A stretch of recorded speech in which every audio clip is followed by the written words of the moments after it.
Good day, class. So I am going to discuss today the continuation for the principle of research. So last time we discussed, so this is the slide where we left off. So why do research? So number one here, as you can see that those of you research as an ivory tower often fail to see that the primary reason for research is concern for man.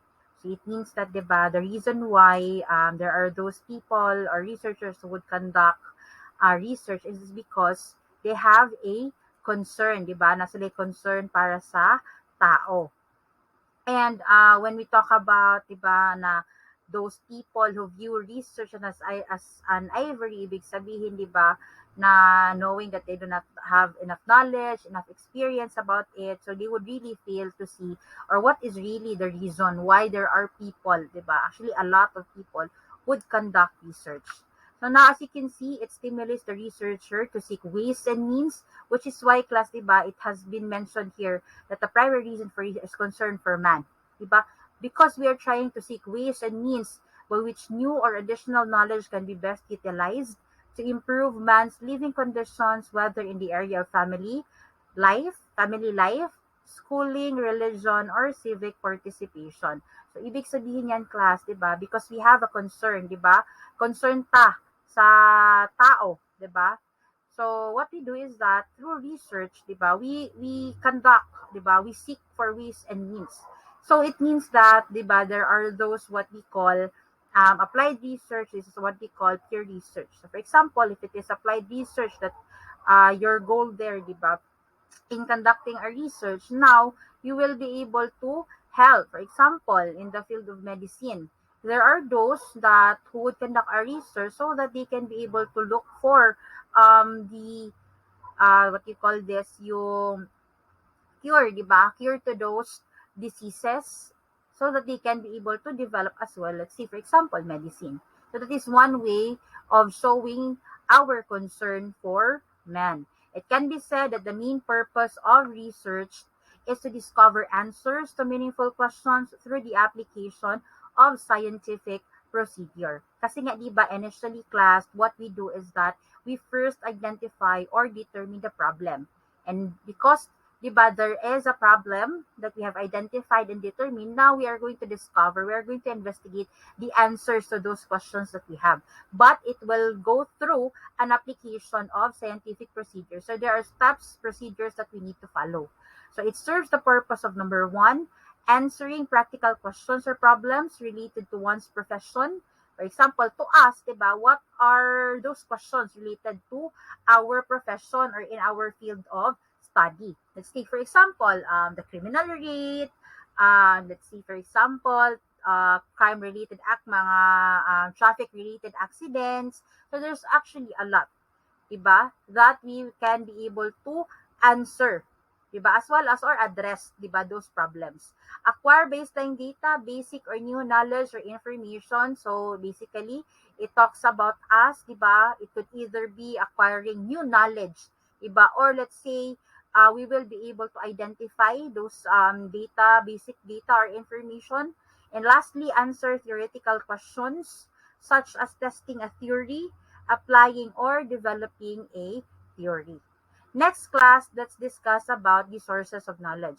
This is not to say that research is the only source of knowledge, which is not, diba? Which is there are a lot of, diba, kanang sources of knowledge. We are not only going to limit it to research or conducting a research. The truth is that research is the youngest among the possible sources of knowledge. So the others having been tried before, the scientific method in research was applied. Ibig sabihin, class, that before research, there are already other ways and means or other sources of knowledge, not just research. Number one, according to Ari et al. In 1985, they have listed these sources. So number one, experience. A person is considered intelligent when he is able to learn from his and others' experiences.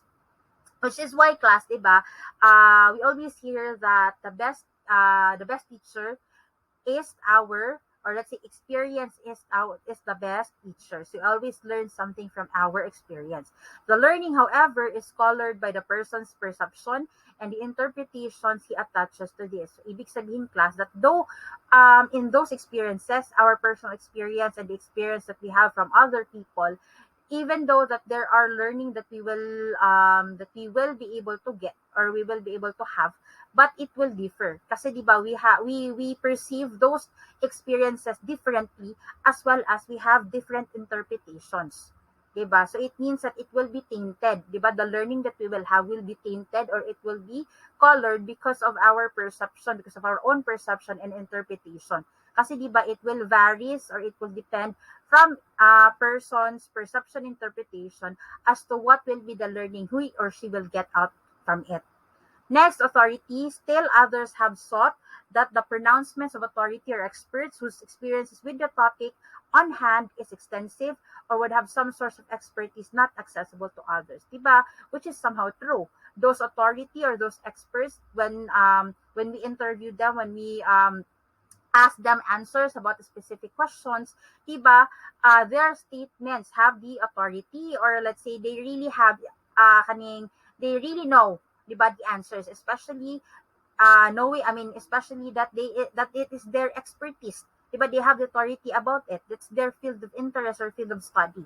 However, the difficulty here is that authorities cannot claim to be error-free. So it means that, diba, they are not exempted, or dili sila exempted in terms of being error-free. So there are still, diba, statements, for example, na if you're going to interview one expert or one authority, the answer to that question would vary from that of the other na authority or expert. So, ibig sabihin nga, it is, so the difficulty there is that they are not error-free. Third class is we have the deductive reasoning. This is a thinking process where one starts from the general and proceeds to the specific. Now, we also have here what we call inductive reasoning.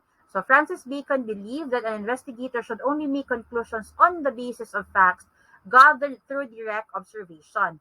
Conclusions are reached by observing examples and generalizing from the examples to the whole class, which is the main difference between inductive and deductive reasoning, is that inductive reasoning aims at developing a theory, while deductive reasoning aims at testing an existing theory.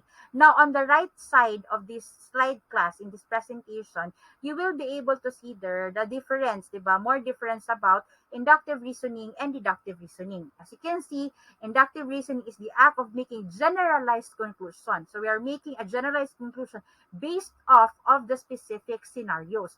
While for deductive reasoning, it is the act of backing up a generalized statement with specific scenarios. Next class, the next source of knowledge is the scientific method. So this is a process in which an investigator moves inductively from his observations to hypothesis. So ibig sabihin, di ba, from making a generalized conclusion based off from the specific scenarios, and deductively from hypothesis to their logical implications. So we have this what we call scientific method. And as well as in terms of the scientific method, it follows specific steps. Namely, number one, defining the problem, where meaningful questions needing solutions are identified and made specific. Wherein in our last discussion, we discussed that for us, or for research process to start, we must be able to identify the problem. Same goes with defining the problem. We must be able to ask there, or define what is the problem all about, so that we will be able, the solutions that we will be able to present, or we will be able to gather once we're done, diba? Once we're done, or the end result of our research, we will be able to identify the solution, and it will be very specific. Stating the hypothesis, where tentative explanations of the problem are drawn. When we see hypothesis, that is an uneducated guess. Deductive reasoning, indicators of the truth of the hypothesis are identified. Next, collection and analysis of data, where the hypotheses are tested by collecting and analyzing relevant data through various methods. So this is already about you. You have already established what is a problem. You have already stated the hypothesis. And now, you have already indicated there, the indicators of the truth of the hypothesis, you have already identified it. Now, we are now already going to do the collection and analysis of data, wherein you're going to the hypotheses are being tested through collection of data. So it could either be you're going to conduct your collection of data through survey questionnaires, interviews, focus group discussion. And right after that, you are going to analyze. Once you have retrieved those survey questionnaires, or let's say the interviews, you're going to analyze it. And lastly, there's what we call confirming or rejecting the hypothesis. So where decisions are made on whether analyzed data support the hypothesis or you're going to reject it. So that's it, class. So that's the continuation that we have for the topic principle of research.